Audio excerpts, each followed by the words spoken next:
Selamat datang dan selamat menikmati. Dark Teresa mengatakan, tidak bisakah Jin Hyuk diam sebentar saja? Sangat sulit untuk mengontrol kekuatannya saat Jin Hyuk bergerak secepat ini. Alice menyadari yang terjadi di atas plafon dan mengatakan, sepertinya sesuatu yang tidak terduga sedang terjadi. Jin Hyuk mengatakan, bagaimana cara Dark Teresa bisa keluar sendiri? Dirinya yakin kalau Teresa sudah berhasil mengontrol sepenuhnya. Dark Teresa mengatakan, Jin Hyuk benar, dirinya tidak dapat mengambil alih badan ini sesukanya. Tapi tidakkah Jin Hyuk tahu kalau Teresa mempunyai sisi penakutnya? Teresa mengatakan, dirinya ingin bunga mawar itu. Dapatkah Dark Teresa membantunya? Dark Teresa mengatakan, kamu pasti sangat menginginkan itu. Dirinya juga menyukai Jin Hyuk, tapi dia adalah urusanmu.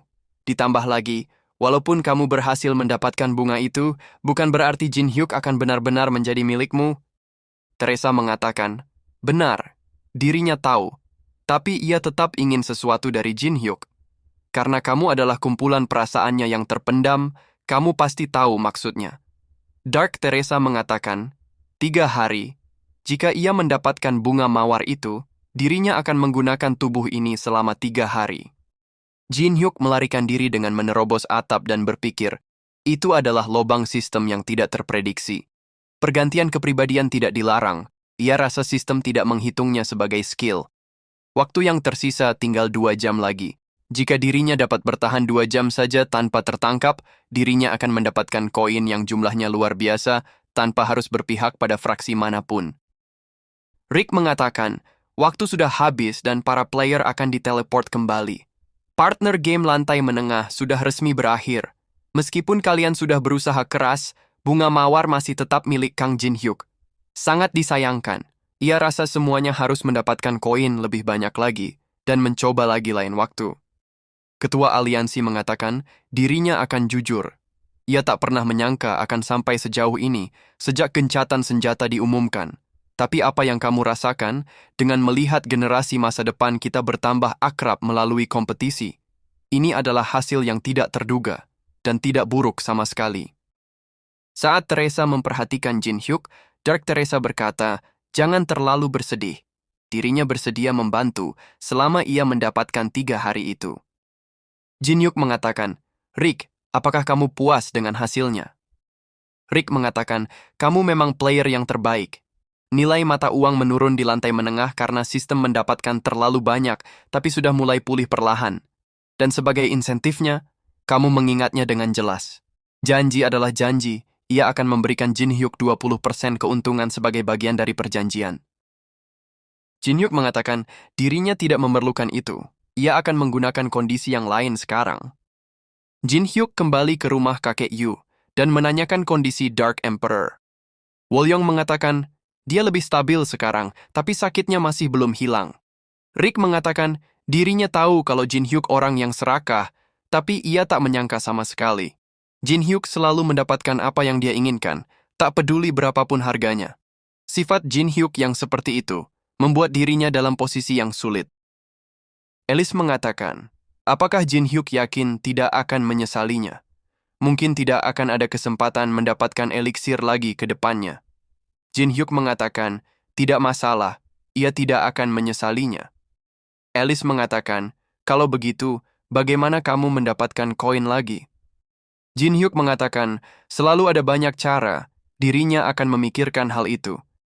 Ketua Asosiasi Awakened, Han Sanjin mengatakan, umat manusia masih memanjat lantai 20. Tapi Jin Hyuk sudah berhasil membentuk koneksi dengan fraksi di lantai menengah. Dirinya tahu kalau Jin Hyuk lebih berbakat dari yang lainnya, tapi ini benar-benar sesuatu. Jin Hyuk mengatakan, semua ini hanya untuk mendapatkan lebih banyak koin. Apakah Ketua Han mendapatkan kemajuan dari penelitian, mengapa gate itu tidak menghilang? Ketua Han mengatakan, tentu saja, Stone Desire yang Jin Hyuk sediakan bagi kita benar-benar sangat membantu. Kita berhasil meneliti Tower of Trials dengan benar. Hal terbesar yang kita dapatkan, sekarang kita dapat memprediksi kapan outbreak akan terjadi berdasarkan mana output dari gate itu. Dengan penelitian yang cukup, kita bahkan dapat mengetahui bagaimana cara menutup gate. Jin Hyuk berpikir, ketua asosiasi Han Sang-jin, dia lebih efisien dari yang ia perkirakan. Jadi mereka menemukan cara untuk mengatasi outbreak. Dirinya tidak perlu khawatir lagi saat memanjat Tower of Trials. Tiba-tiba, gate kota Seoul menghilang. Ketua Han mengatakan, pada awalnya dirinya berpikir kalau itu hanya sebuah gempa bumi. Tapi sebuah reaksi mana yang sama dengan gate yang muncul di depan asosiasi telah terdeteksi di Samudra Pasifik. Kita juga menyadari kalau sebuah pulau terbentuk di lokasi dari mana reaksi itu. Semuanya, seperti yang bisa kalian lihat, pulau itu bertambah besar. Kecepatan membesarnya juga sangat luar biasa cepat. Kita memprediksi kalau gate itu akan terbuka dalam 11 jam. Kita membutuhkan bantuan kalian. Player Zhang mengatakan, benua baru di tengah-tengah Samudra Pasifik sepertinya bukan hal buruk. Bukankah pulau itu akan penuh dengan sumber daya? Ketua Han mengatakan, bila saja gate itu terus tertutup. Jika pulau itu terus membesar, semua kota di pesisir pantai akan terendam oleh air. Jin Hyuk berpikir, apakah Shub Nigurat mengganti taktiknya karena dirinya terus menutup gate-nya? Ini sangat mirip dengan skenario saat seseorang ingin melenyapkan seluruh Tower of Trials. Jadi makhluk kuno mempunyai pengaruh sebesar ini di luar tower. Ketua Dangun mengatakan, mereka menaikkan ketinggian air laut untuk melenyapkan umat manusia, itu bahkan tidak lucu sama sekali. Jadi apa yang harus kita lakukan? Jin Hyuk mengatakan, kita mempunyai 11 jam sebelum gate itu terbuka. Kita membutuhkan bantuan dari setiap negara. Menjadi seorang Awakener bukan berarti kita dapat berenang selamanya di tengah lautan. Kita membutuhkan tempat untuk berdiri. Hyacinthe de Cefiltino, kepala keluarga Cefiltino berkata, pertama Dekasus dan sekarang kepala keluarga Levicita, keduanya sudah mati.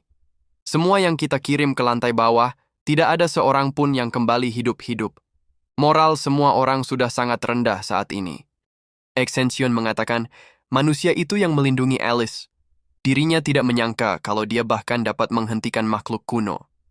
Jadi ini adalah hasil dari memenjarakan Alice dan mencoba memperluas kekuasaan kita. Nietzsche mengatakan, kamu pasti sangat kecewa, Tuan Extension. Kehidupan selalu penuh dengan kekecewaan. Kepala keluarga selalu dapat digantikan, dan yang mati dapat digantikan dengan generasi yang muda. Bangsawan dengan darah murni juga tidak dikecualikan. Hyacinthe mengatakan, kamu adalah eksekutif dari Demonic Ones. Dirinya tidak ingat kalau sudah mengizinkan kalian datang kemari. Nietzsche mengatakan, manajer Hastings memberitahu dirinya, akan lebih cepat menunjukkan daripada menjelaskan itu. Meskipun ini kelihatannya tidak sopan, tapi dirinya tetap datang kemari. Hyacinthe mengatakan, Tuan, apa yang harus ia lakukan kepada mereka? Extension mengatakan, lakukan saja sesukamu. Dirinya tidak berharap apapun lagi dari Demonic Ones. Hyacinthe mengatakan, dimengerti kalau begitu, ia akan segera mengeksekusi mereka sekarang juga. Bagaimana mungkin skill miliknya menghilang? Nietzsche mengatakan bagaimana dengan itu, apakah kamu masih tidak berharap lagi dari kita, Demonic Ones? Extension mengatakan Nietzsche, kamu mempunyai kemampuan yang sangat menarik. Jika kamu datang sendiri kemari, itu berarti kalau kamu adalah kartu rahasia. Dirinya akan percaya lagi untuk terakhir kalinya. Hyacinthe, pergi bersama mereka dan lenyapkan Kang Jin Hyuk. Dan untuk Alice, tangkap dia hidup-hidup. Setelah para player sampai, Ketua Han menyambut mereka dan berkata, ini adalah kapal induk. Sangat menakjubkan dan sangat berharga untuk dimiliki sebuah negara. 27 kapal induk, 212 kapal penyerang, dan lebih dari 160 kapal selam sudah dikerahkan untuk operasi ini. Untuk pulau itu akan disebut dengan kode Zulu. Untuk mengepung pulau itu, kita mengerahkan kapal dalam jumlah besar. Kalian semua berkumpul di sini untuk satu tujuan yang sama, menghentikan bencana. Dirinya akan memberitahu kalian secara singkat situasi yang ada.